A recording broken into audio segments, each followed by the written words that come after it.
रामकृष्णं जगद्गुरुं पादपद्मे तयो श्रुत्वा प्रणमामि मुहुर्मुहुः। तव कथामृतं तप्तजीवनं कविभिरीडितं कल्मषावहं श्रवणमङ्गलं श्रीमदाततं भुवि गृह्णन्ति ते भूरिता जनाः।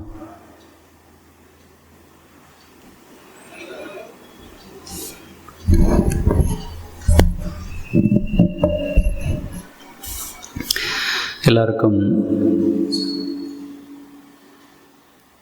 இனிமையான மாலை வணக்கம். ராமகிருஷ்ணனுடைய அமுத மொழிகளை பார்த்துட்ருக்கோம். போன வகுப்பில் மகேந்திரநாத் குப்தருடைய 2வது விசிட் முடிஞ்சதை பார்த்தோம். பலவிதமான கருத்துக்கள் ராமகிருஷ்ணன் சொல்கிறார், அதையெல்லாம் அலசி பார்த்தோம். அங்கே ஒரு முக்கியமான ஒரு பாயிண்ட் சொன்னார். உலக ஆசை கொண்ட மனிதனுக்கு பொருட்கள் மேலே இருக்கக்கூடிய கவர்ச்சி, தாய்க்கு தன் குழந்தை மேலே இருக்கக்கூடிய கவர்ச்சி, கணவன் மேலே உண்மையான மனைவிக்கு இருக்கக்கூடிய கவர்ச்சி, அந்த மாதிரி கவர்ச்சி நமக்கும் கடவுள்கிட்ட இருந்தால் கடவுளை அடையலாம் அப்படின்னு சொன்னார். அது ஒரு அம்மா ஃபோன் பண்ணி கேட்டாங்க, அந்த கவர்ச்சி எப்போ வரும் அப்படின்னு.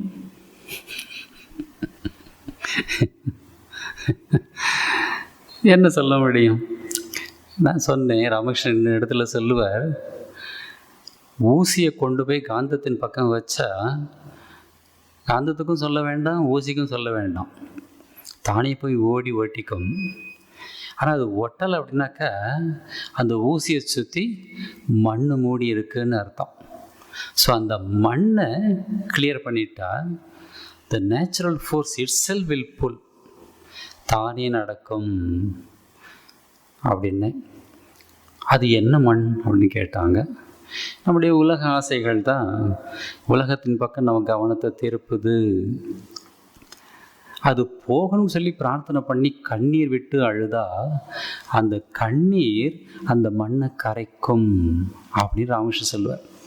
அது கரைஞ்சிட்டாக்கா ஆட்டோமேட்டிக்காக அந்த அட்ராக்ஷன் வந்துடும் அப்படின்னு ராமகிருஷ்ணன் சொல்லுவார். அது சொன்னேன், அதெல்லாம் பார்த்தோம். அப்புறம் கணவனிடம் மனைவிக்கு இருக்கக்கூடிய தூய அன்பு, தாய்க்கு தன் குழந்தையிடம் இருக்கும் பாசம். ஒரு டாக்டர் சொல்கிறார், biologically only women can become mothers. இதில் ஒன்றும் டவுட் கிடையாது. But psychologically even men can become mothers. விவேகானந்தருக்கு மதர்லி ஹார்ட், அவர் அம்மா அப்படி ஃபீல் பண்ணார். எங்கேயோ யாரோ கஷ்டப்படுறாங்க, அவங்களுக்காக இவர் கண்ணீர் விடுறார். பாரதியார் அழுதார், நம்முடைய மக்கள் இப்படி முட்டாள்களாக இருக்காங்களே அப்படின்னு சொல்லி அழுதார். அது motherly heart. So psychologically any one can become mother. Biologically பெண்கள் மட்டும்தான் அம்மாவாக முடியும். சாரதா தேவி எப்படின்னாக்க biologically she was not a mother, அந்த அம்மாவுக்கு குழந்தை கிடையாது. ஆனால் psychologically she is the best mother. அதனால தான் உலகம் முழுக்க என்னுடைய பிள்ளைகள், அது ஒரு துர்கா பூஜை வருது, சாரதாம்மா வீட்டில் இருக்கக்கூடிய பெண்கள் எல்லாரும் புது துணி வாங்கணும்னு சொல்லி அம்மா கிட்ட சொல்கிறப்போ அந்த அம்மா ஒரு பிரம்மச்சரியை கூப்பிட்டு, நீ அங்கேருந்து வேறு ஏதோ ஒரு கிராமம், புத்துல்புரம் என்னமோ ஒரு கிராமம், அங்கே தான் கொஞ்சம் பெரிய பஜார் இருக்கும், நீ அங்கே போய் துணி வாங்கிட்டு வா அப்படின்னு சொல்லி அனுப்புகிறாங்க. இவர் போனவர் ஃப்ரீடம் ஃபைட்டராக இருந்தவர். ஸோ இந்தியா மேலே ஒரு தனி அட்ராக்ஷன். அங்கே போன உடனே பார்க்குறார், இந்த ஃபாரின் க்ளோத்ஸ்லாம் விற்கிறாங்க, இதை வாங்கக்கூடாது, வெள்ளையனே வெளியேறு அப்படின்னாக்கா வெள்ளையனுடைய துணி வெளியேறுன்னு சொல்லணும் அப்படின்னு அந்த மாதிரி இருக்க. ஸோ இந்தியன் துணியெல்லாம் வாங்கிட்டு வந்துட்டார். கொண்டு வந்து கொடுத்தா இந்த பெண்களுக்கு யாருக்குமே பிடிக்கல. நளினி, மாக்கு, ராது யாருக்குமே பிடிக்கல. இது வேண்டாம், நாங்கள் போட மாட்டோம் அப்படின்னு சொல்லி அது ஒரு பெரிய சண்டை. இந்த பிரம்மச்சாரிக்கு கோபம் வருது. நம்ம நாட்டை விட்டு அவங்க போகணும்னு நாங்கள் பாடுபட்டுருக்கோம், நீங்கள் அவங்கள போய் சப்போர்ட் பண்ணுறீங்களா அப்படின்னு சொல்லி இவர் பேசுகிறார். இப்போ அம்மா வந்தாங்க, என்ன பண்ணுறதுன்னு பார்த்தாங்க. இந்த பெண்களை சமாதானப்படுத்த முடியாது இல்லை, புது துணி வாங்கி சமாதானப்படுத்த முடியுமா? அவங்க விருப்பத்துக்கு தான். நான் எனக்கு சின்ன வயசில், எனக்கு அப்போ 10 வயசு இருக்குமோ என்னமோ, தீபாவளிக்கு துணி வாங்கன்னு சொல்லி அம்மா, அக்கா, நான் சின்ன பையன், எல்லோரும் அழைச்சிட்டு போயிட்டோம். ஒரு சேலைக்காக கிட்டத்தட்ட ஒரு 12-13 கடை ஏறி இறங்கினாங்க. எங்கள் அக்காக்கள் தான், சொந்தம்தான். அன்னைக்கு முடிவு பண்ணது சேலைக்கு பின்னால் போகக்கூடாது அப்படின்னு. சாட்டிஸ்ஃபேக்ஷனே வர மாட்டேங்குது. அவ்வளோ கடை போய் அங்கே போய் 1/2 மணி நேரம் 20 நிமிஷம் அங்கே இங்கே. கடைசியில் வீட்டுக்கு கொண்டு வந்ததுக்கப்புறம் அம்மா அப்பாவது சந்தோஷமாக இருக்காங்கன்னாக்க, சரி இதுக்கு அந்த கடையில் பார்த்தது நல்லா இருந்தது இல்லை அப்படிங்கிறாங்க. அப்படி போகுது மனசு. Anyway, it maybe natural defect, manufacturing defect. So சாரதாம்மா என்ன சொன்னாங்க, இந்த பெண்களை சமாதானப்படுத்த முடியாது அப்படின்னு சொல்லிட்டு அந்த பையனை கூப்பிட்டு, ஃபாரின் க்ளோத்ஸ் அப்படின்னு ஏன் சொல்கிற? ஃபாரினர்ஸ் கூட என்னுடைய பிள்ளைகள் தானே. இது சைக்காலஜிக்கல் மதர். இப்போ நம்ம எல்லாருமே அம்மாக்கள் தான், எல்லாருமே சாக்ரிஃபைஸ் பண்ணுறோம். யாருக்காக சாக்ரிஃபைஸ் பண்ணுறோம்? நம்முடைய குழந்தைகள் மட்டும்தான் சாக்ரிஃபைஸ் பண்ணுறோம். பக்கத்து வீட்டு குழந்தை பட்னியாக இருந்தால் கூட நம்ம கவலைப்படுறதில்லை. ஸோ பயாலஜிக்கலி மட்டும் நாம் அம்மாக்களாக இருக்கோம். அதை தாண்டி சாரதா தேவி சைக்கலாஜிக்கல் மதர் ஆனாங்க, சுவாமிஜி ஆனார். அதனால் யார் கஷ்டப்பட்டாலும் சரி அவங்க கண்ணிலேருந்து தண்ணி வந்தது. எனக்கு ஒரு இன்ட்ரெஸ்டிங் இன்சிடெண்ட் ஞாபகம் வருது. இது உண்மையா பொய்யா தெரியாது.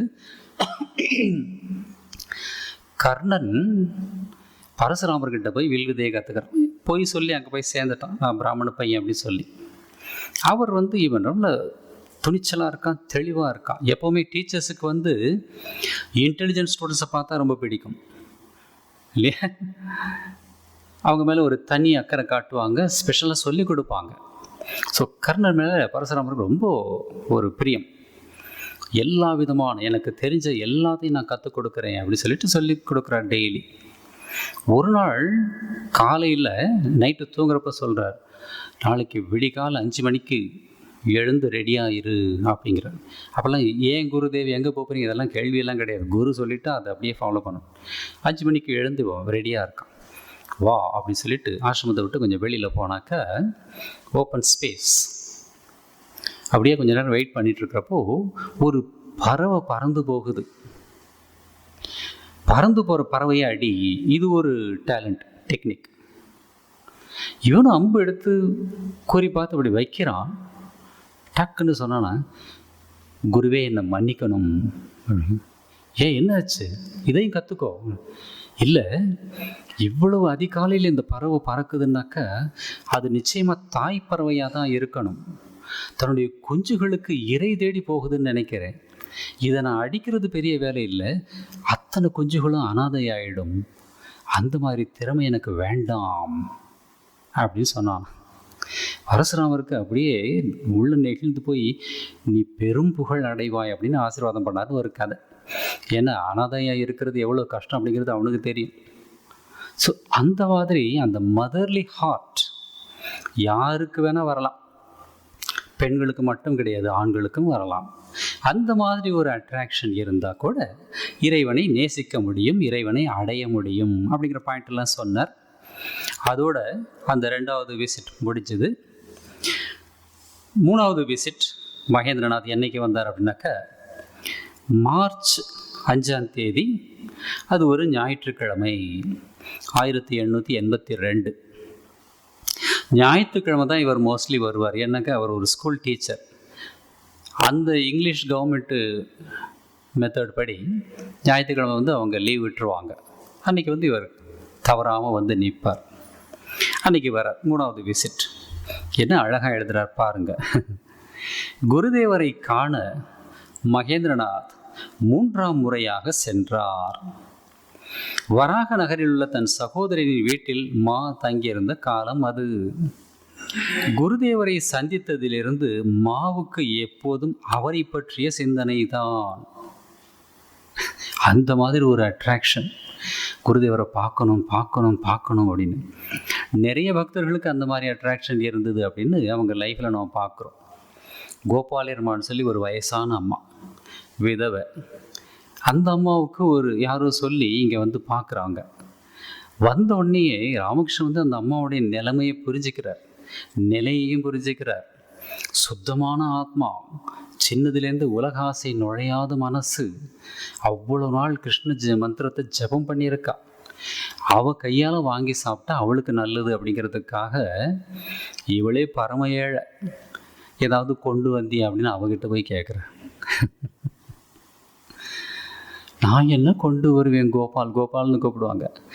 என்கிட்டே ஒன்றும் வசதி இல்லையே, ஏதோ இருக்கிற பணத்தை தம்பியோ யாரோ இருந்தாங்க சப்போர்ட் பண்ணாங்க, அதை வச்சு ஏதோ நான் சமைச்சு சாப்பிட்றேன் அப்படிங்கிறப்போ குருதேவரே சொல்கிறார், நீ எதை சமைச்சு சாப்பிட்றியோ அதில் கொஞ்சம் கொண்டு வா. ஒரு சின்ன டப்பியில் போட்டு வருவாங்க. கீரை கொண்டு வா அப்படின்னு இவர் கேட்பார். அதை சமைச்சிட்டு போகும் அந்த அம்மா வீட்டுக்கு. அங்கே போயிட்டாலே கடவுளை பற்றியெல்லாம் பேச மாட்டார் ராமகிருஷ்ணர். எப்போ பார்த்தாலும் சாப்பாட்டை பற்றி இன்றைக்கி என்ன கொண்டு வந்த அப்படின்னு கேட்டாக்கா, இப்போ நானே உங்கள் எல்லாரையும் கேட்டேன்னு வச்சுங்க, இன்றைக்கி ஏதாவது கொண்டு வந்திருக்கீங்களா எனக்கு அப்படின்னாக்கா, அடுத்த வாரம் யார் யார் வருவீங்கன்னு எனக்கே தெரியாது. சாமிஜி என்ன இந்த மாதிரி இருக்கு கேட்குறாரு அப்படி. குருதேவர் ஆனால் எப்போ பார்த்தாலும் கேட்பார், என்ன கொண்டு வந்திருக்கேன் அப்படின்னு. இது அம்மாவுக்கு போன உடனே எரிச்சலாக இருக்கும். என்ன இது கடவுளை பற்றி ஒரு வாரத்தை பேசலை, சாப்பாட்டை பற்றி பேசிகிட்டே இருக்கார் இந்த இவர்.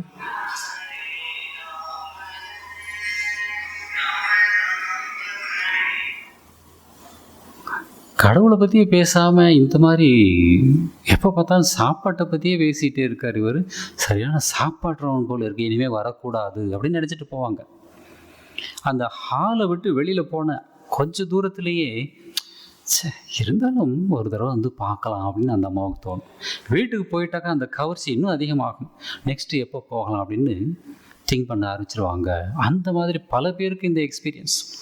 இத்தனைக்கும் குருதேவர் பார்க்குறதுக்கு ரொம்ப ஹேண்ட்ஸம் ஃபிகராக சொல்லுங்க, தாடி கிடியெல்லாம் வச்சுக்கிட்டு பாருங்கள்ல, நான் தேவலாம் போல் இருக்குல்ல பார்க்குறதுக்கு. அட்லீஸ்ட் வெளியில் உள்ள எப்படின்னு தெரியாது. ஸோ பார்க்கணுன்னு ஒரு அட்ராக்ஷன் வரும் எல்லாருக்குமே. அது டிவைன் அட்ராக்ஷன். கிருஷ்ணர் பிறந்தப்போ கோபிகைகளுக்கு இருந்த ஒரு அட்ராக்ஷன், அந்த மாதிரி இவருக்கு அவரை பற்றிய சிந்தனை தான். அப்பர் சாமிகளோ யாரோ எழுதுவார், தன்னை மறந்தாள் தன் நாமம் கேட்டால், அப்பர் தான் இல்லை, தலைப்பட்டால் தலைவந்தாள் பணிய அப்படின்னு சொல்லி ஒரு லைன் வரும். அப்பர் தன்னை பற்றி தான் அவர் எழுதுகிறார். இறைவனுடைய பேரை கேட்டதுக்கப்புறம், மகிமை கேட்டதுக்கப்புறம் அவரால் உலகத்தில் இருக்கவே முடியல, அவரை நோக்கி போக ஆரம்பிச்சிட்டார் அப்படின்னு சொல்லி எழுதுவாங்க. அந்த மாதிரி எப்போதும் அந்த ஆனந்தமயமான மூர்த்தியை தரிசித்து கொண்டிருப்பது போலவும், அவரது அமுத மொழிகளை கேட்டுக்கொண்டிருப்பது போலவும் அவருக்கு தோன்றும். இது ஒரு பெரிய பிளெஸ்ஸிங். கனவுல யாரையாவது மகான்களை பார்த்தீங்கன்னாக்கா அது தெய்வீக கனவுன்னு அர்த்தம். அது இறைவனுடைய கருணை, அதை நாம் தெரிஞ்சுக்கணும். உலக விஷயங்களே வருதுன்னாக்கா இன்னும் அந்த தெய்வீகம் சரியாக வேலை செய்ய ஆரம்பிக்கலை, நாம் இன்னும் தயாராகலைன்னு அர்த்தம். ஆனால் இவருக்கு 2 விசிட் தான் முடிச்சிருக்கிறார் மகேந்திரநாத் குப்தர். வீட்டுக்கு போனாக்கா கண்ணு மூடிட்டு உட்காந்து குருதேவர் நிற்கிறார். எவ்வளோ பெரிய பிளெஸ்ஸிங்ஸ் அந்த மாதிரி இருந்திருக்கிறார். அவருடைய பேச்சுகளை கேட்குற மாதிரி ராமகிருஷ்ணன் ஒரு இடத்துல சொல்கிறார், ஒரு டிவோட்டிகிட்ட, கனவுல இந்த உருவம், நான் சொல்ல மாட்டார், கனவுல இந்த உருவம் உனக்கு ஏதாவது உபதேசம் பண்ணுற மாதிரி வந்தால் சச்சிதானந்தமே சொல்லுது அப்படிங்கிறத தெரிஞ்சுக்கோ அப்படிங்கிற. தன்னை பற்றி எப்படி எக்ஸ்பிளைன் பண்ணிக்கிறார் பாருங்க. சச்சிதானந்தமே உனக்கு கைடு பண்ணுதுன்னு தெரிஞ்சுக்கோ அப்படின்னு ஒரு டிவோட்டிகிட்ட சொல்லுவார். ஸோ அந்த மாதிரி இவருக்கு தோன்றுகிறது. இந்த எளிய மனிதர், ஆச்சரியமாக இருக்கு இவருக்கு, இந்த எளிய மனிதர் எப்படி இந்த ஆழ்ந்த தத்துவங்களை எல்லாம் கற்றார், எப்படி புரிந்து கொண்டார் என்ற கேள்வி மாவின் மனத்தில் எழுந்த வண்ணம் இருந்தது. என்ன இவங்கெல்லாம் நிறைய படித்தவங்க, காண்ட், ஹேகல், யார் யாரோ புத்தகம்லாம் படிச்சுட்டு இன்னொரு இடத்துல விஞ்ஞானானந்த மகாராஜ் ராமகிருஷ்ணனுடைய வார்த்தைகளை கேட்டுட்டு இவர் சாஸ்திரமெல்லாம் அப்படியே சொல்கிறார், பட்டுன்னு வைக்கிறார். நிறைய படிச்சிருப்பார் அப்படின்னு சொல்லி. அவர் சின்ன வயசு தான் அப்போ அவருக்கு. அந்த இருக்கிற டைரக்ட் டிசைப்ஸே வயசு கம்மி விஞ்ஞானானந்த மகாராஜ் நினைக்கிறேன். உருவம் பெருசு, வயசு கம்மி. அவர் கேட்குறார் ராமகிருஷ்ணன்ட்ட, நீங்கள் இந்த வெஸ்டர்ன் ஃபிலாசபியெல்லாம் படிச்சிருக்கீங்களா, காண்ட், ஹீகல் இதெல்லாம் படிச்சிருக்கீங்களா அப்படின்னு டைரெக்டாக கேட்குறார். ராமகிருஷ்ணன் அதெல்லாம் குப்பையில் போடு அப்படிங்கிறார். ஒரே வார்த்தை. சும்மா அதெல்லாம் உலக நடப்பை தான் அவங்க பேசியிருக்காங்க, உண்மையை பற்றி பேசலை அப்படின்னு அப்படியே சொல்கிறார். திங்கிங் பவரோடு செய்கிறது எதுவுமே தெய்வீகமாகாது. தெய்வீகங்கிறது beyond our thinking, beyond our mind. இவங்க புத்திசாலித்தனத்தை வச்சுக்கிட்டு தான் திங்க் பண்ணி அனலைஸ் பண்ணி எழுதுகிறாங்க. அது ஆன்மீகம் கிடையாது அப்படின்னு அன்றைக்கி சொன்னதை ஒரு நிகழ்ச்சி. அதை தான் இவருக்கு ஒரு டவுட்டு, எப்படி இதெல்லாம் படித்த இந்த தத்துவங்களை எப்படி புரிந்து கொண்டார் என்ற கேள்வி மாவின் மனத்தில் எழுந்த வண்ணம் இருந்தது. இவ்வளவு ஆழமான விஷயங்களை இவ்வளவு எளிமையாக யாரும் விளக்கி இதுவரை அவர் கேட்டதில்லை. ஏன்னா அவர் பார்த்த யாருமே இந்த மாதிரி மனிதர் கிடையாது. எல்லாம் கேசவ் சந்திர சென், விஜயகிருஷ்ண கோஸ்வாமி இந்த மாதிரி மனிதர்களை தான் பார்த்துருக்குறாரு. அவங்கள உலகத்திலே இருக்காங்க. Intelligent people but not spiritual people. அதனால் இவருக்கு ரொம்ப ஆச்சரியமாக இருக்குது. அதனால் இவர் மனசில் என்ன தோணுது, மீண்டும் அவரிடம் எப்போது போவேன், அவரை எப்போது காண்பேன் என்பதே இரவு பகல் அவரது சிந்தனையாக இருந்தது. எப்போ அங்கே போகிறது அப்படின்னு. இது சொல்கிறப்போ சிவகாசிலேருந்து ஒரு அம்மா ஃபோன் பண்ணியிருந்தாங்க. போன வாரம் தீபாவளிக்கு அடுத்த நாள் நம்ம கிளாஸ் இருந்தது. சாதாரணமாக ஈவினிங் இந்த பையன்தான் ரெக்கார்ட் பண்ணிவிட்டு அடுத்த நாள் காலையில் இல்லை மத்தியானத்துக்குள்ளே அப்லோட் பண்ணிவிடுவாங்க. அன்றைக்கி இந்த தீபாவளிக்கு அந்த பூஜா எடுத்தது இதெல்லாம் அப்லோட் பண்ண, அது பெரிய 8 hours என்னமோ, அதை அப்லோட் பண்ண வேண்டிய வேலை இருந்ததுனால அதை காலையிலே ஆரம்பிச்சிட்டாங்க. அது எடிட் பண்ணணும், அது பண்ணணும், இது பண்ணணும், நிறைய வேலை இருக்குது. அதெல்லாம் பண்ணிவிட்டு அந்த வேலை நடந்ததில் சனிக்கிழமை இந்த லெக்சர் வரல யூடியூப்பில். ஞாயிற்றுக்கிழமை இப்போ அவங்களுக்கு என்ன கவலை, நிறைய டிவோட்டிஸ் வெயிட் பண்ணுறாங்க அப்படின்னு கவலையா, எனக்கு தான் ஃபோன் வரும். அந்த பையன் லீவில் போயிட்டான், நேற்று நிறைய வேலை பண்ணியிருக்கேன்னு சொல்லிட்டு. எனக்கு அதுக்குள்ளே 2-3 பேர் ஃபோன் பண்ணுறாங்க. ஸோ ஒரு அம்மா, லதா அப்படின்னு பேர், அந்த அம்மா ஃபோன் பண்ணி, இன்னும் லெக்சர் வரல சாமிஜி, என்ன ஆச்சு சாமிஜி, உங்கள் உடம்பு சரியாக இருக்கா பாரு. நான் அப்போ நினச்சேன், வெரி ஆர்டினரி பர்சன் எனக்கே இந்த மாதிரி டிவோட்டிஸ் இருந்தாங்கன்னாக்கா ராமகிருஷ்ணனுக்கு எப்படி இருந்திருப்பாங்க இல்லை? கொஞ்சம் நினச்சி பாருங்கள். ஏன்னா சாதாரண ஒரு ஆள் நம்முடைய லெக்சருக்காக இந்த மாதிரி இவங்க இருக்காங்கனாக்கா, குருதேவர் பேசினப்போ எவ்வளோ பவர், எவ்வளோ சக்தி இருந்திருக்கும், எவ்வளவு வசீகரம் இருந்திருக்கும். அதுதான் இவர் சொல்கிற, மீண்டும் அவரிடம் எப்போது போவேன், அவர் எப்போது காண்பேன் என்பதே இரவு பகல் அவரது சிந்தனையாக இருந்தது. கான்ஸ்டன்ட் திங்கிங் அப்படிம்பாங்க. தைலதாரா அப்படின்னு சமஸ்கிருதத்தில் அதுக்கு ஒரு எக்ஸாம்பிள். இந்த தண்ணியை நீங்கள் ஒரு மக்கில் எடுத்து இப்படி ஊற்றுனாக்கா அது செதறி விழும், ட்ராப்பாக. அந்த கண்டினியூட்டி இருக்காது. எண்ணெயை ஊற்றி பாருங்கள், கம்பி மாதிரி அப்படியே விழுதா இல்லையான்னு தெரியாது நமக்கு இல்லை? ராதாராணி கிருஷ்ணரை அந்த மாதிரி நினச்சிட்டே இருப்பாளாம். இடைவெளி இல்லாமல் அப்படியே கிருஷ்ணமயமாகவே, கிருஷ்ண பிரியாவே இருந்தாள். அதனால தான் தாராவாக இருந்த அவளை ராதா ஆக்கிட்டாங்க அப்படின்னு சொல்லுவாங்க.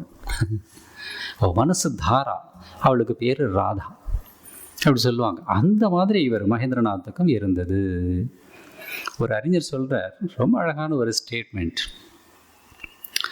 Stop chasing the wrong one, the right one never runs away அப்படின்னு ஒரு statement. Stop chasing the wrong one, the right one never runs away அப்படின்னாக்க, எதை அடையணும் நாம் தேடுறோமோ அது நம்மகிட்டே இருக்குது. பட் நாம் எங்கெங்கேயோ தேடிட்டே இருக்கோம். அதை நிறுத்தினா போதும் இதை அடையலாம். இருக்கும் இடத்தை விட்டு இல்லாத இடம் தேடி எங்கெங்கோ அலைகின்றான் ஞானத்தங்கமே அப்படின்னு ஒரு பாட்டு வரும். அந்த மாதிரி தான் நாம் தேடிகிட்டே இருக்கோம். வெளியிலே தேடுறதுனால உள்ளே இருக்கிறது தெரியலை. ஒரு வீட்டில் கல்யாணம் நடக்குது, பொண்ணுக்கு கல்யாணம். எல்லாம் ரெடியாகி முகூர்த்தம் வந்த உடனே தாலியை கொண்டு வாங்க அப்படின்னு அந்த ஐயர் கேட்குறாரு.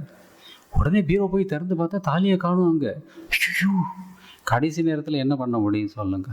எங்கே எங்கே எங்கே அப்படின்னு தேடிட்டே இருக்கிறப்ப கடைசியில் அந்த அப்பாவுக்கு வந்து ஞாபகம் வருது, எங்கேயாவது மறந்து போய்டும் சொல்லிட்டு அவரே வந்து எடுத்து இடுப்பில் குத்தி வச்சுருக்கார். காலையிலேயே பத்திரமா என்கிட்ட இருக்கட்டும், டக்குன்னு எடுத்து கொடுக்கணும் சரி, அவருக்கே மறந்து போச்சு. ஓ, இங்கே தான் இருக்குன்னு சொன்னோடனே எல்லாருக்கும் ரொம்ப திருப்தியாக இருந்ததுன்னு ஒரு கதை. அந்த மாதிரி இது மறந்து போயிடுறோம். Because of so many births நம்ம அந்த உண்மை பொருளை நம்மகிட்ட இருந்தாலும் அதை புரிஞ்சிக்காமே இருக்கும். அதை தான் அந்த அறிஞர் சொல்கிற, the right one never runs away. ஏன்? அந்த ரைட் ஒன் நாம தான், தேடுகின்ற நாம் தான் தேடப்படும் பொருள் அப்படின்னு அதுவே தான் சொல்லும். தேடுறது வேற, கடவுள் வேற யாரும் இல்லை, நாம தான். நம்மளை நாமளே தேடிட்டுருக்கோம். ஒரு பையன் ஸ்கூலுக்கு போயிருக்கான், 5ஆம் கிளாஸ் படிக்கிற பையன். சட்டையில் வந்து ஒரு முடிச்சு போட்டிருக்கு. வாத்தியார் கேட்குறா, என்னடா இது முடிச்சு?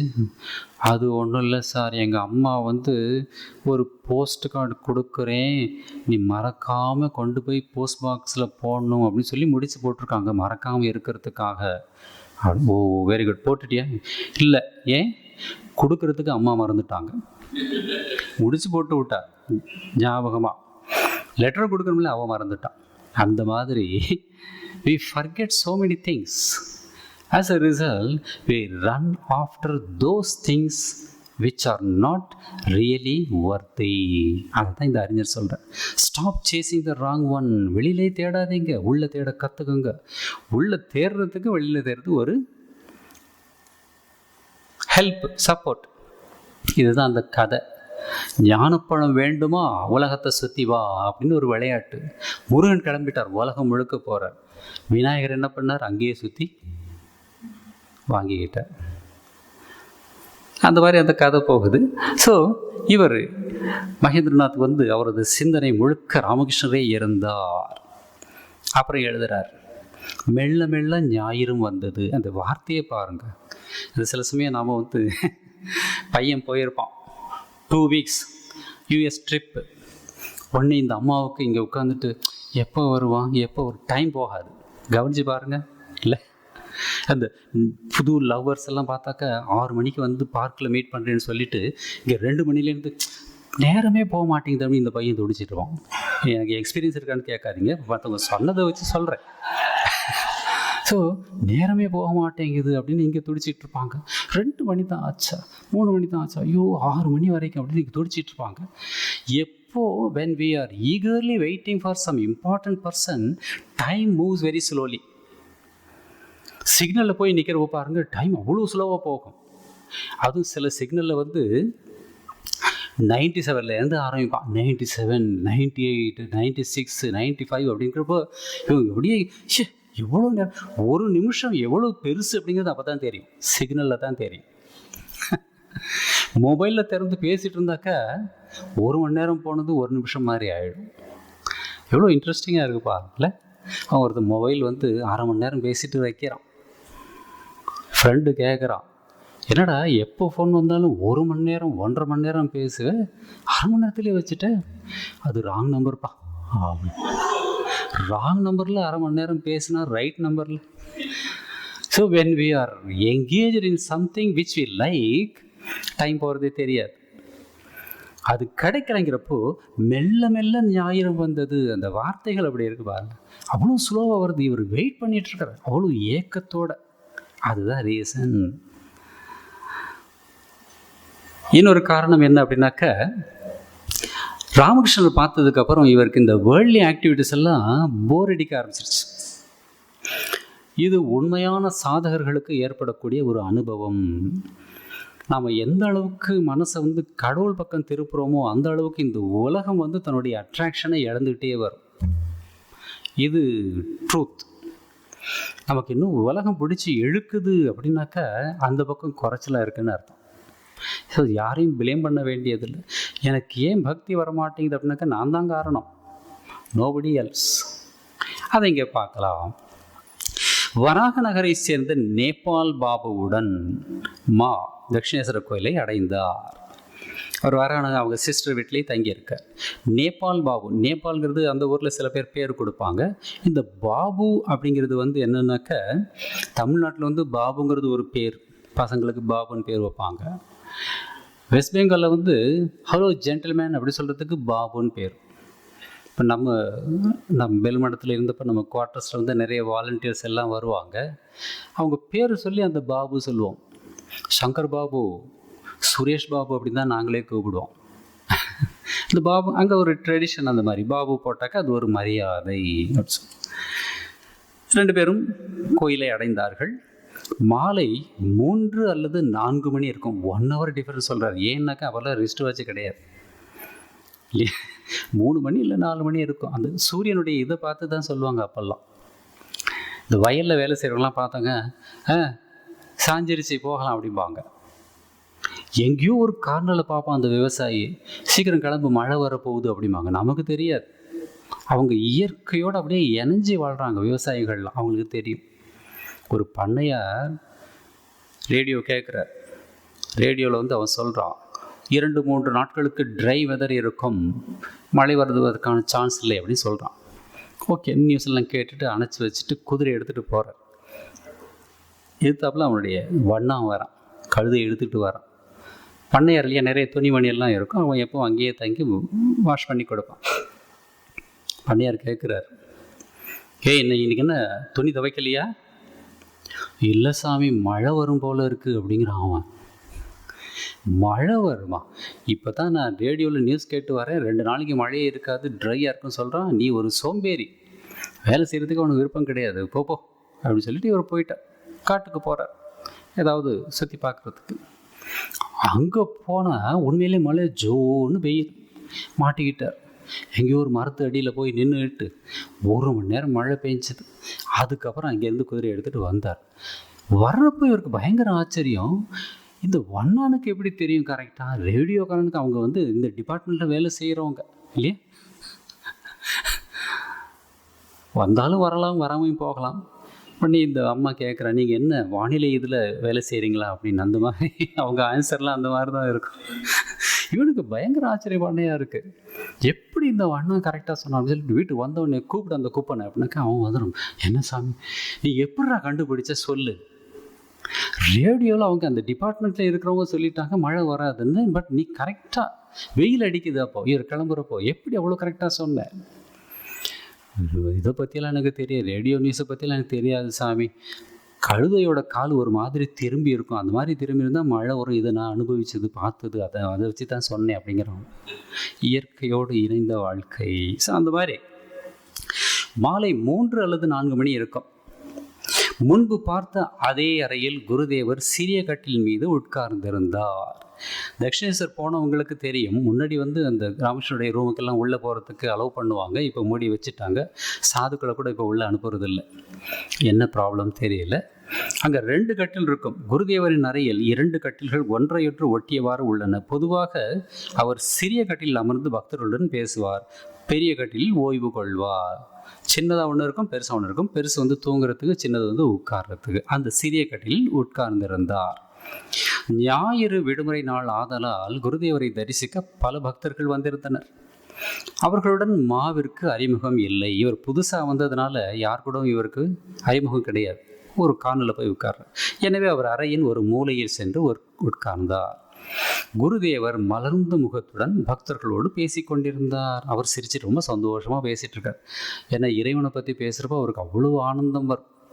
ஒரு இடத்துல ராமகிருஷ்ணர் சொல்லுவார், இவர் மதுரநாத் பாபு அவர் தான் வந்து கேர்டேக்கர். ராமகிருஷ்ணன் அழைச்சிட்டு தேவேந்திரநாத் வீட்டுக்கு போகிறார். தேவேந்திரநாத் யாருனாக்கா ரவீந்திரநாத்துடைய அப்பா. அங்கே போனோடனே 2 பேரும் உலக விஷயங்கள் பேச ஆரம்பிச்சிட்டாங்க. அந்த காலேஜில் இப்படி நடக்குது, இது பண்ணியிருக்கோம், இந்த சொசைட்டி ப்ராப்ளம், அதை பற்றியெல்லாம் பேசிகிட்டே இருக்கிறப்போ ராமகிருஷ்ணன் வந்து அழ ஆரம்பிக்கிறார். இங்கே அம்மா கிட்ட பிரார்த்தனை பண்ணுறார். என்ன சொல்கிறார்? அம்மா இதை கேட்கவா என்ன இங்கே அழைச்சிட்டு வந்து, என் காதில் ஈயத்து ஊற்றுன மாதிரி இருக்கே அப்படின்னு ராமகிருஷ்ணன் சொல்கிறார். அப்படி ஒரு நிகழ்ச்சி வரும். ஸோ உலக விஷயங்கள் பேசினா அவ்வளவு எரிச்சலாக இருக்கும் ராமகிருஷ்ணருக்கு. ஏன்னா மனசு வந்து சுத்த சத்துவ நிலையில் இருக்குது. இப்போ நமக்கே வந்து ஒன்றும் கிடையாது, நம்மளாம் ஓரளவு கொஞ்சம் டீசென்ட் ஃபேமிலியில் இருக்கோம். சேரி பக்கம் போய் ஒரு அரை நாள் இருந்து பாருங்கள், அப்போ தான் தெரியும். ஒரே சத்தம், அடிதடி, பார்க்கவே நமக்கு ஒரு மாதிரியாக இருக்கும். ஏன்னா we have come out of that level. இன்னும் மேலே போகிறப்போ இந்த ஸ்டேட்டஸ் கூட நமக்கு பிடிக்காது. அந்த மாதிரி ராமகிருஷ்ணன் வந்து மலர்ந்த முகத்தோடு பக்தர்களோடு பேசிக்கொண்டிருந்தார். அதில் ஒரு பையன் 19 வயதான ஒரு வாலிபரை பார்த்த வண்ணம் ஆனந்தத்தால் பூரித்தபடி குருதேவர் பேசிக்கொண்டிருந்தார். 19 வயசு ஒரு இளைஞன் உட்கார்ந்துருக்கான், ஜம்முன்னு சிங்கம் மாதிரி இருக்கான். சுவாமிஜி தான் நரேந்திரநாத். அந்த இளைஞரின் பெயர் நரேந்திரர், கல்லூரி மாணவர். அவர் பிறந்தது 1863, இது நடக்கிறது 1882. கரெக்டாக 19 வயசு சுவாமிஜிக்கு. உட்காந்து பேசிகிட்டு இருக்கிறார். அப்போ அவங்க அப்பா இருந்த நேரம், அதனால் கவலை தெரியாத வயசு. ஸோ ஜம்முன்னு சிங்கம் மாதிரி உட்காந்து பேசிகிட்டு இருக்கிறார். கல்லூரி மாணவர், சாதாரண பிரம்ம சமாஜத்திற்கு அடிக்கடி சென்று வருபவர். அப்போ வந்து பிரம்ம சமாஜம் வந்து ரொம்ப ஒரு அட்ராக்டிவ் இன்ஸ்டிடியூஷன். இங்கிலீஷில் பேசுவாங்க அவங்க, கேசவ சந்திரசேனலாம். அப்புறம் அவங்க சொல்கிற கருத்துக்கெல்லாம் வந்து ரொம்ப ரேஷனலாக இருக்கும். ஹிந்து மதத்தில் என்ன ஒரு பிரச்சனை அப்படின்னாக்கா, பலவிதமான மூட நம்பிக்கைகள் இருக்கிற மதம் ஹிந்து மதம். அஃப்கோர்ஸ் மற்ற மதத்துலேயும் இருக்குது, இல்லைன்னு சொல்லல, அதிகமாக இருக்கிறது ஹிந்து மதம். As a result, thinking capacity இருக்கக்கூடிய இளைஞர்கள் என்ன பண்ணுறாங்க, கேள்வி கேட்க ஆரம்பிக்கிறாங்க. நீ வைக்கிறதெல்லாம் அவர் ஏற்றுக்கிறாரா, இந்த மாதிரி கேள்வியெல்லாம் வரும். அவங்க பதில் சொல்ல முடியாது பெரியவங்களால். அப்போ உடனே அவங்க வந்து இதில் நம்பிக்கை இல்லை அப்படின்னு போயிடுறாங்க. அந்த மாதிரி ஒரு மோசமான ஒரு நிலைமை. ஸோ இவர் நரேந்திரநாத் வந்து உட்கார்ந்துருக்கார். சாதாரண பிரம்ம சமாஜத்துக்கு அடிக்கடி சென்று வருபவர். இவங்கெல்லாம் வந்து கேசவ சந்திரசேன் இவங்கெல்லாம் வந்து அப்படி ஒரு ரேஷனல் வியூவை கொடுப்பாங்க. கடவுளுக்கு வந்து உருவம் கிடையாது, குணங்கள் உண்டு அப்படி இப்படி சொல்லி இந்த கிறிஸ்டியானிட்டி ஹிந்துயிசத்தில் வந்து உபனிஷத் கருத்துக்கள் இது எல்லாத்தையும் சேர்த்து மிக்சர் பண்ணி அது ஒரு புது அமைப்பாக கொண்டு வந்தாங்க. அங்கே வந்து ரொம்ப பிடிச்சி இவர் அடிக்கடி போவார். ஆற்றலும் உறுதியும் மிக்க பேச்சு. அவர் பேசுகிறதுலே வந்து அந்த பவர் தெரியுது, கிளாரிட்டி தெரியுது, ஒளி வீசும் கண்கள். கிளாரிட்டி ஏன் தெரியுதுனாக்கா, சுவாமிஜி வந்து ஒரு இடத்துல சொல்வார், நாலேஜ் இஸ் பவர் அப்படிம்பார். இப்போ ஒன்றும் கிடையாது, ஒரு மேட்டர் பற்றி நமக்கு ஃபுல் நாலேஜ் இருந்ததுனாக்கா அதை பற்றி பேச சொன்னால் உடனே பேசுவோம். இப்போ இந்த பையனை பற்றி எப்படி ரெக்கார்டிங் நடக்குது, இதை என்னென்ன பண்ணணும் அப்படின்னு கேட்டாக்கா டக் டக் டக்குன்னு சொல்லுவான், ஃபிங்கர் டிப்ஸில் வச்சுருப்பான். Knowledge is power. அந்த நாலேஜ் இருந்தால் அந்த பவர் வரும். அந்த மாதிரி இவருக்கு உறுதிமிக்க பேச்சு, ஒளி வீசும் கண்கள். ஏன்னா சுவாமிஜி வந்து சப்த ரிஷிகளில் ஒருத்தர் அப்படின்னு ராமகிருஷ்ணரே சொல்கிறார். அந்த ஒளி வீசும் கண்கள். இந்த குழந்தைங்கள்லாம் நீங்கள் பார்த்தீங்கன்னாக்கா கண் வந்து தெளிவாக இருக்கும். சில குழந்தைகளுடைய கண்ணை பாருங்க அப்படியே டல்லாக இருக்கும். பசுமாட்டு கண்ணை பாருங்கள் பளிச்சுன்னு இருக்கும். ஆடு இருக்கு இல்லையா, ஆட்டோட கண்ணு பாருங்கள் டல்லாக இருக்கும்.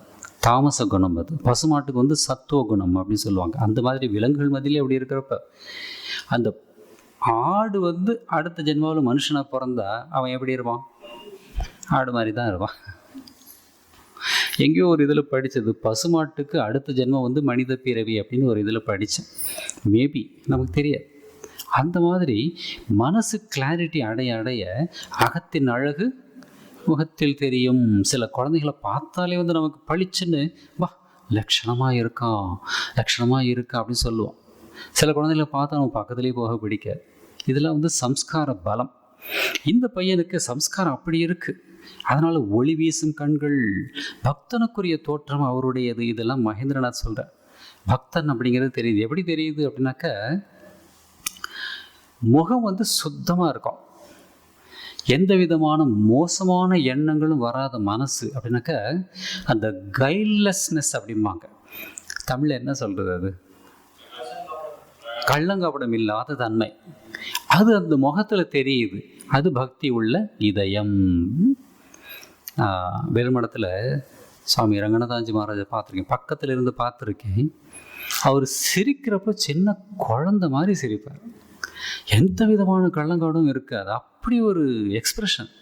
ஒரு சின்ன ஜோக் சொன்னால் கூட சிரிப்பார், ஒரு நிமிஷம் சிரிப்பார், பட் முடிஞ்ச உடனே டக்குன்னு மறுபடியும் சீரியஸ் ஆவார், ஞான நிலைக்கு போயிடுவார். கள்ளங்காடும் இல்லாத மனசு அந்த மாதிரி இருக்குது. ஸோ இவங்க எதை பற்றி பேசுகிறாங்க?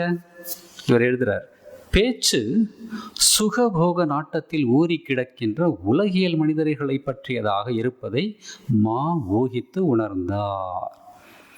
சாதாரண ஜனங்க உலக விஷயத்திலே மூழ்கி போயிருக்காங்க. அவங்க எப்படி எப்படி நடந்துப்பாங்க, என்னென்ன செய்கிறாங்க, இதை பற்றி பேச்சு நடக்குது. அது பேச்சு நடக்கிறத பார்த்து இவர் புரிஞ்சுக்கிறார். இறைவனை நாடுபவர்களையும் தர்ம வழியில் நடப்பவர்களையும் இவர்கள் நிந்திக்கிறார்கள். இப்போ உங்களே கூட சில பேருக்கு வெளியில் போகிறப்ப எங்கே இன்னைக்கு, இல்லை இன்னைக்கு கிளாஸ் அமுது மொழி கிளாஸ், இதை போய் இப்போ கேட்டுட்டு அப்படி சொல்லுவாங்க. அதெல்லாம் உங்களுக்கு வர்ற டெஸ்ட்டு. குருதேவர் டெஸ்ட் பண்ணி பார்க்குறாரு, உண்மையிலேயே இந்த ஆளுங்களுக்கெல்லாம் இன்ட்ரெஸ்ட் இருக்கா, இல்லை இந்த மாதிரி ஒரு கேள்வி அவரே அந்த ரூபத்தில் கேள்வி கேட்டாலும் கேட்பார் இல்லையா. ஒருத்தன் போய் பிள்ளையார்கிட்ட போய் வேண்டிக்கிறான், பிள்ளையாரே இன்னைக்கு எனக்கு பிறந்த நாள், யார்கிட்டையும் நான் கோச்சிக்க கூடாது, அருள் புரி அப்படிங்கிறப்போ ஒருத்தன் டப்புன்னு இடிச்சிட்டு போகிறான். இவன் உடனே திரும்பி பார்த்து, சாமி கும்பிட்டுருக்கேன், கண்ணு தெரியல, பார்த்து போகக்கூடாது அப்படின்னு கேட்டான். சாரி சார் அப்படின்னு சொல்லி அவன் போயிட்டான். உடனே இவன் மறுபடியும் கண்டுபிடிட்டு, பிள்ளையாரே இன்னைக்கு யார்லையும் கோச்சிக்க கூடாதுன்னு சொன்ன உடனே அங்கேருந்து சவுண்டு, அட பாவி இப்போ தான் டெஸ்ட் வச்சேன், தோற்று போயிட்டியடா அப்படின்னு.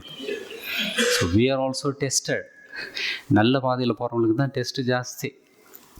வாரியார் சாமிகள்கிட்ட போய் ஒரு டிவோட்டி கேட்குறாரு, ஏன் நல்லவங்களுக்கு மட்டும் கஷ்டம் ஜாஸ்தி இல்லை?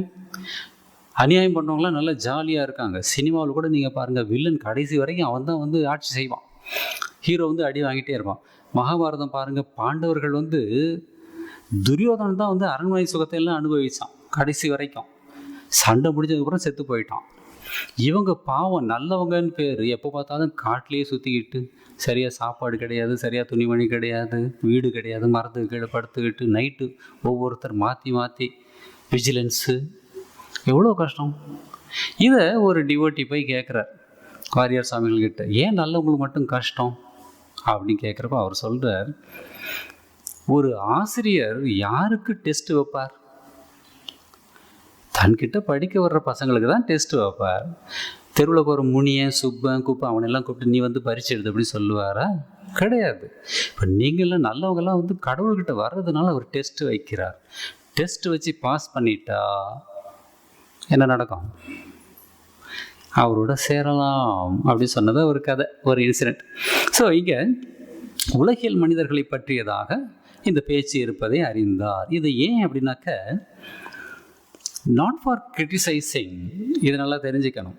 ராமகிருஷ்ணன் எப்போவுமே அவர் பேசுகிறாருனாக்க, ரொம்ப ரேர் ஆப்பர்ச்சுனிட்டி இந்த மனித பிறவி. கடவுள் அதை கொடுத்துருக்கிறார். இந்த மனித பிறவியிலே தான் இறைவனை பற்றி சிந்திக்கக்கூடிய பக்குவம் உண்டு. காஞ்சி பெரியவா சொல்கிறார் ஒரு இடத்துல, யானையை பார்த்தியோ எவ்வளோ பெருசாக இருக்குது, ஆனால் அதனால் சாமியை பற்றி நினச்சி பார்க்க முடியாது அப்படிங்கிற. நம்மளை விட அது 3 மடங்கு 4 மடங்கு பெருசாக இருக்குது. எவ்வளோ ஹைட்டு, 12 அடி 13 அடி. வெயிட் போட்டாக்கா கிட்டத்தட்ட ஒரு 20 பேர் ஈக்குவலாக இருக்கலாம், அவ்வளோ வெயிட்டு. ஆனால் கடவுளை பற்றி சிந்தனை பண்ணக்கூடிய பக்குவம் கிடையாது. மனுஷங்களுக்கு மட்டும்தான் உண்டு. That is the greatest opportunity, blessing.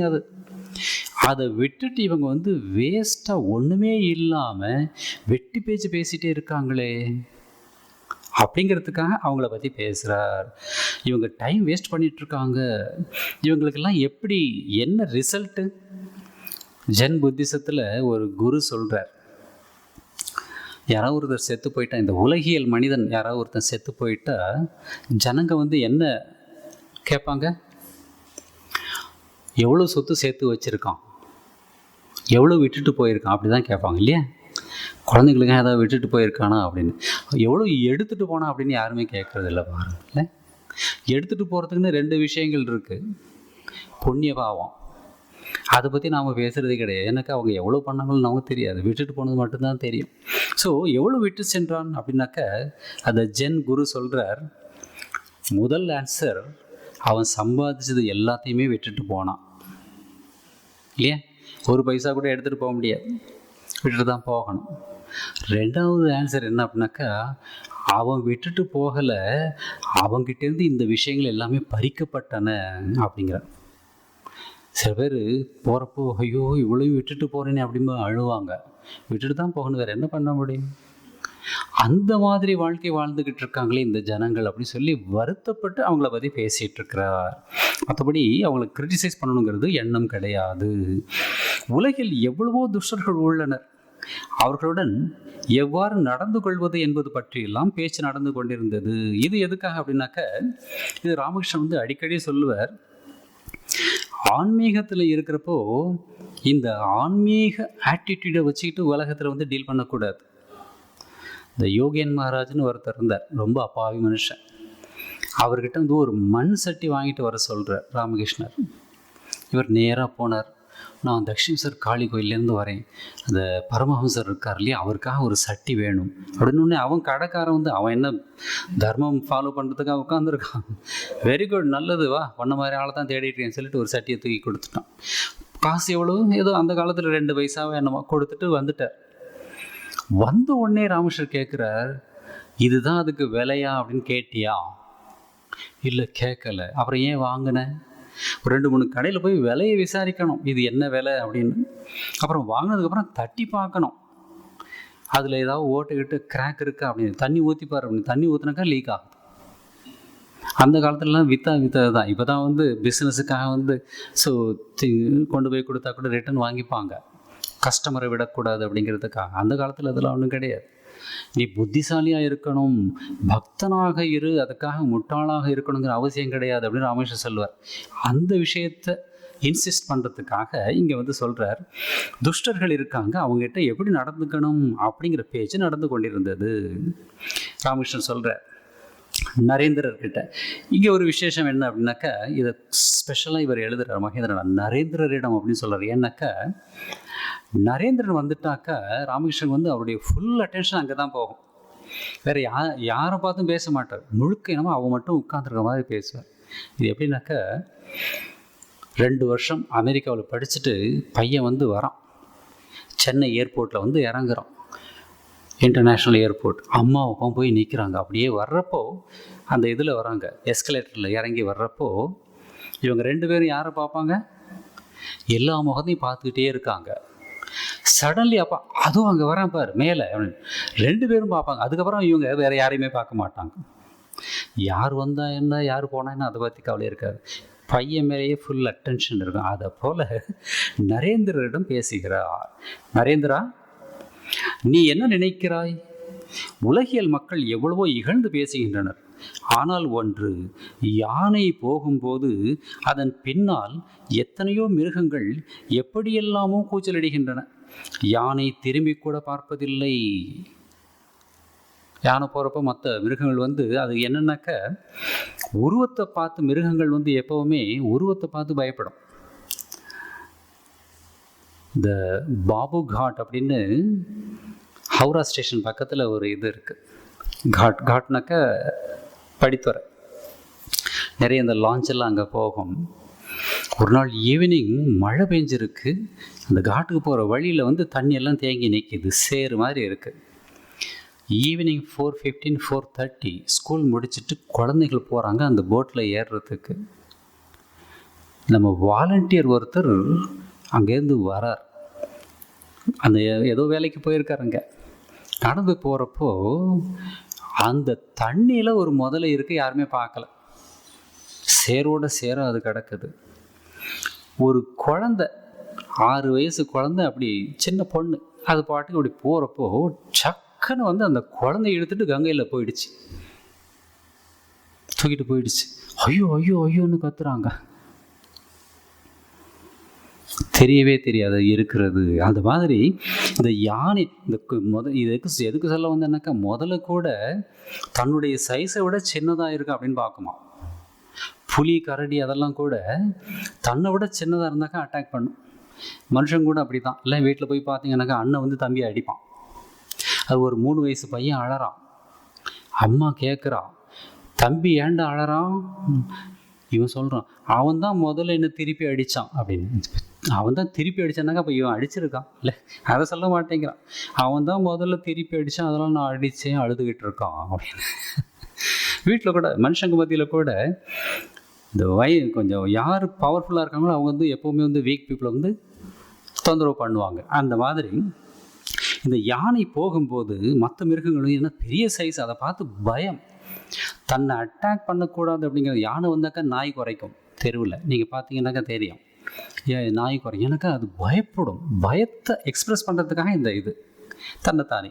So திரும்பி கூட, ஆனால் யானை வந்து அது ஜம்முன்னு போயிட்டுருக்கும். நம்ம சாமிஜி ஒருத்தர் வேடிக்கை ஒரு கதை சொன்னார். ஒரு 4 தவளை நின்றுட்டு பேசிகிட்டு இருக்கு பக்கத்தில்.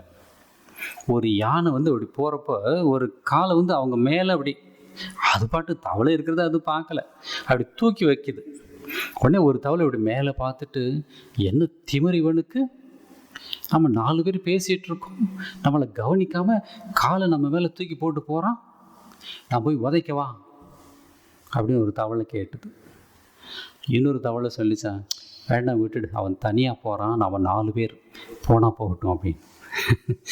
தவளை போய் உதைக்க முடியுமா? இந்த மாதிரி. ஸோ யாருக்கு அந்த இன்ஃபீரியாரிட்டி காம்ப்ளெக்ஸ் இருக்கோ அவங்க எப்போவுமே வந்து தன்னை விட பெரியவங்களை பார்த்து பொறாமப்பட்டுட்டே இருப்பாங்க. அதான் புரூஸ்லி சொல்லுவார் ஒரு இடத்துல, ரொம்ப வேடிக்கையான ஸ்டேட்மெண்ட்டு, உன்னை பற்றி மற்றவங்க கிரிட்டிசைஸ் பண்ணுறாங்கன்னாக்கா உன்னை விட கீழான நிலைமையில் அவங்க இருக்காங்க அப்படிங்கிறத தெரிஞ்சுக்கோ அப்படிம்பார். பெரிய ஒரு பாயிண்ட் இது. நம்மளை பற்றி யாரோ தப்பாக நாம் என்ன பண்ணுவோம், வருத்தப்பட ஆரம்பிச்சிடுவோம், ஏன் இந்த அம்மா என்னை பற்றி தப்பாக பேசுது அப்படின்னு. என்கிட்ட இருக்கக்கூடிய குணம் அந்த அம்மாவுக்கு இல்லை. as a result she is feeling jealous, he is feeling jealous. இதை நம்ம புரிஞ்சுக்கிட்டாங்க, we will be happy. இந்த யானை அந்த மாதிரி இருக்குது. அதை சொல்கிறேன், எத்தனையோ மிருகங்கள் எப்படி இல்லாமல் கூச்சல் அடிக்கின்றன, ஆனால் யானை திரும்பி கூட பார்ப்பதில்லை அப்படி சொல்லிட்டு நரேந்திரனை பார்த்து கேட்குறார், உன்னை யாராவது இகழ்ந்து பேசினால் அவர்களை பற்றி நீ என்ன நினைப்பாய் அப்படி கேட்குறார். நரேந்திரன் 19 வயசு இல்லையா, இளங்கன்று பயமறியாது சொல்லுவாங்க. அந்த மாதிரி நரேந்திரர் சொல்கிறார், நாய் குறைக்கிறது என்று நினைப்பேன் அப்படிங்கிற. சடார்னு ஒரு ஆன்சர், நாய் குறைக்குது அப்படின்னு நினச்சிப்பேன் அப்படின்னு சொல்கிறேன். இது சொல்கிறப்ப எனக்கு ஒரு ஞாபகம் வருது, ஒரு இன்சிடெண்ட். கோயம்புத்தூரில் ஒரு நாள் ஏதோ மருந்து வாங்குறதுக்காக, ஒரு சீனியர் சாமிஜிக்காக மருந்து வாங்கணும்னு சொல்லிட்டு நானும் டிரைவரும் போயிட்டுருக்கோம் வண்டியில். ஒரு இடத்துல வந்து 4 ரோடு ஜங்ஷன். கரெக்டாக அங்கே போகிறப்ப ரைட் ஹேண்ட் சைட்லேருந்து ஒருத்தன் 2 வீலரில் மொபைலை இங்கே வச்சுக்கிட்டு வந்தான். பக்கத்தில் வந்துட்டான், பிரேக் பிடிக்க முடியல, நம்ம வண்டியில் வந்து இடிச்சிட்டான். வேகமாக இல்லை, ஜஸ்ட் துப்புன்னு வந்து இடிச்சிட்டான். நம்ம டிரைவர் பாலுன்னு பேர். உடனே வண்டியை நிறுத்திட்டு, ஏதாவது வண்டிக்கு ஏதாவது டேமேஜ் ஆகிருக்க பார்க்கணும் இல்லையா, வண்டியில் போகிறப்ப ஏங்க மொபைலில் பேசுகிறீங்க, உங்களுக்கு தானே அது கெடுதல் அப்படிங்கிறப்ப, சாரி சார் தப்பாக நினச்சிக்காதீங்க அப்படின்னு சொல்லி போய் பார்த்தா ஒன்றும் டேமேஜ் ஆகலை. சரி போங்க, ஒழுங்காக போங்க, உங்கள் உயிரை காப்பாற்றிங்க அப்படின்னு சொல்லிட்டு பாலு வந்து உட்கார்றாரு. இன் பிட்வீன் இந்த பக்கம் வந்து யாரோ 2-3 பேர் டீ கடையில் டீ சாப்பிட்டு இருந்தவங்க, அவங்களுக்கு என்ன நடந்ததுன்னே தெரியாது. அங்கே இருக்கிற லோக்கல்ஸ் வந்துட்டு எங்கள் 2 பேரையும் பார்த்து திட்டுறாங்க, ஹே காரில் உட்காந்துட்டா என்ன பெரிய ராஜான்னு நினைப்பா, பார்த்து போகிறது இல்லையா, கண்டோ மேலே இடிச்சிட்டு போவியா அப்படி சொல்லி தேவையில்லாத பிரச்சனை. நம்ம டிரைவருக்கு கொஞ்சம் கோபம் வந்துருச்சு, ஏன்னா நம்ம மேலே தப்பே கிடையாது, அவன் இடித்தவன் அவன் போயிட்டான். இவங்க வந்து சண்டை போடுறாங்க, அவன் ஒன்று பேச இவன் ஒன்று பேச பெரிய சண்டையாயிடுச்சு. நான் இறங்கி போய் என்னென்னமோ சமாதானப்படுத்துகிறேன், நம்ம பேச்சு எங்கே ஈடுபடலை. அப்புறம் நான் பார்த்தேன் அதிகமாக போயிட்டே இருக்குது. நம்ம டிரைவரை கூப்பிட்டு, முதல்ல நீ வண்டியில் ஏறு, முதல்ல இந்த இடத்த விட்டு போகணும் அப்படின்னு சொல்லிட்டு கிளம்பி போயாச்சு. அவனுக்கு வந்த கோபத்தில் கையெல்லாம் அப்படியே நடுங்குது. டிரைவருக்கு பாலுவுக்கு பக்கத்தில் உட்காந்துருக்கேன், ரிலாக்ஸாக பண்ணி, எனக்கு ஈவன் நடுங்கிட்டு போய் எங்கேயாவது இடிச்சிட்டாக்க அப்புறம் 2 பேருமே போகணும். 50 மணிகள் கிளாஸ் யாரும் எடுக்கிறது அப்புறம் இல்லையா. ஸோ மெதுவாக ரிலாக்ஸாக ஓட்டு அப்படின்னு சொன்னேன். இல்லை சாமிஜி, எங்கள் அம்மாவை பற்றி அவன் தப்பாக பேசிட்டான், நீங்கள் இருந்தீங்க அதனால தான், இல்லைனாக்கா அப்படின்னு கேட்டு, நீ என்ன பண்ணுவேன், நீ அவன் 10 பேர் நிற்கிறான், நீ ஒத்த ஆள், அவன் போட்டு சாத்திடுவான். அது மட்டும் இல்லை, வண்டியில் இருக்கிற கண்ணாடியெல்லாம் உடச்சி விட்டாக்கா நஷ்டம் நமக்கு தான். சில இடத்துல தோற்று போய் ஜெயிக்க கற்றுக்கணும் அப்படிங்கிறது ஒரு டெக்னிக். அவன் எல்லா இடத்துலையும் ஜெயிச்சு என் வீரத்தை காட்டுவேனாக்கா அது சினிமாவில் தான் காட்ட முடியும். அவனே வெளியில் வர்றப்ப தோற்று போய் தான் ஜெயிக்கிறானுங்க. பெரிய பெரிய நடிகர்கள் பேர் இல்லையா, உடனே மன்னிச்சிருங்க அப்படின்னு சொல்லுவாங்க பாருங்க. அப்போ தோற்று போகிறது தான் அது இல்லையா. அதை பார்த்து நான் முட்டாள்தனமாக நடந்துக்க கூடாது உலகத்தில். அப்போ நான் சொன்னேன், இல்லை சாமிஜி என்னால் தாங்க முடியல அப்படிங்கிறப்போ நான் ஒரே ஒரு கேள்வி கேட்டேன். நீ தெருவில் நடந்து போகிறப்போ உன் பின்னால் ஒரு நாய் குறைச்சா நீ என்ன பண்ணுவ அப்படின்னு கேட்டேன். இதே கேள்வியை கேட்டேன். அவன் டக்குன்னு அப்படியே சாந்தம், என்ன சாமிஜி இப்படி பேசுகிறீங்க? இல்லை நாய் குறைச்சா நீ அங்கே நின்று நீ திருப்பி குறைப்பியா இல்லை கண்டுக்காமல் போவியா? இல்லை கண்டுக்காமல் தான் போவேன். அந்த மாதிரி இதெல்லாம் நாய் குறைச்சிட்டு போகுது, நீ கண்டுக்காமல் போ, அப்போ தான் நீ பொழப்ப அப்படின்னு சொன்னேன். அப்புறம் ஹி பிகேம் நார்மல். அந்த மாதிரி நரேந்திரன் சொல்கிறார், துடுக்குத்தனமான பையன் இல்லையா, கிளாரிட்டி இருக்குது. அதனால சொல்கிறான், நாய் குறைக்கிறது என்று நினைப்பேன். அதை கேட்டவுடனே ராமகிருஷ்ணன் சிரித்து கொண்டு சொல்கிறார், வேண்டாமடா அவ்வளோ தூரம் போகாதே, அப்படிலாம் பேசுகிறாத அப்படின்னு சொல்கிறார். எல்லாரும் இதை கேட்டு சிரிக்கிறாங்க. அதுக்கப்புறம் ஒரு முக்கியமான பாயிண்ட்டை ராமகிருஷ்ணன் சொல்கிறார். அதை அடுத்த வகுப்பில் பார்க்கலாம்.